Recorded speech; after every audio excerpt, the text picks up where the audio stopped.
NDA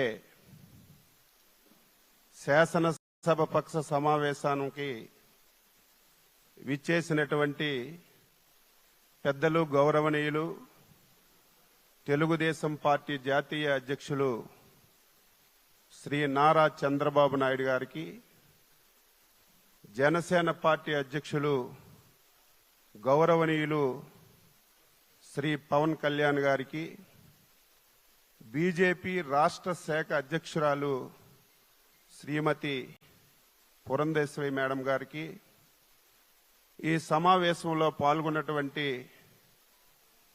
Telugu Desam party, Janasena, BJP నా తోటి శాసనసభ్యులందరికీ పేరు పేరున శిరస్సు వంచి హృదయపూర్వకమైనటువంటి నమస్కారాలు తెలియజేస్తున్నాను.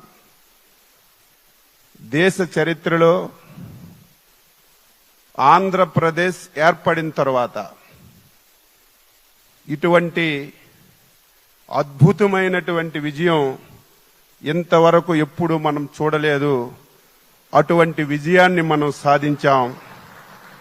ఆ విజయానికి కారకులైనటువంటి అధ్యక్షులు చంద్రబాబు నాయుడు గారికి, ప్రధానమంత్రి మోడీ గారికి, పవన్ కళ్యాణ్ గారికి, పురంధేశ్వరి మేడం గారికి మరొకసారి హృదయపూర్వకంగా శిరస్సు వంచి నమస్కారాలు తెలియజేస్తున్నాను.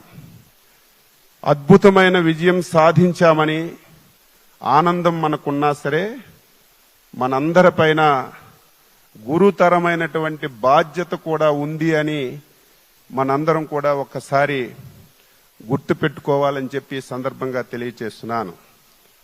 ఈ విజయానికి సహకరించినటువంటి 5 కోట్ల మంది ప్రజానీకానికి, తెలుగుదేశం, బీజేపీ, జనసేన కార్యకర్తలకి, నాయకులకి ఈ సమావేశం ద్వారా శిరస్సు వంచి నమస్కారాలు తెలియజేస్తూ, ఈరోజు తెలుగుదేశం పార్టీ శాసనసభ పక్ష నాయకుడిగా శ్రీ నారా చంద్రబాబు నాయుడు గారిని ఏకగ్రీవంగా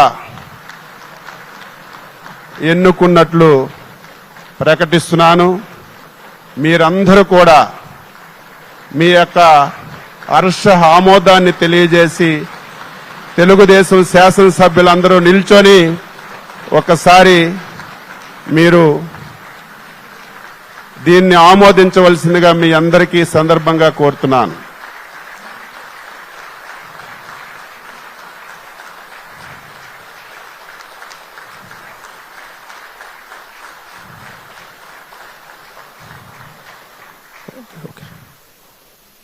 ఇప్పుడు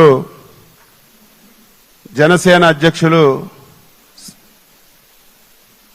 ప్రతిపాదించిన అంటే అండి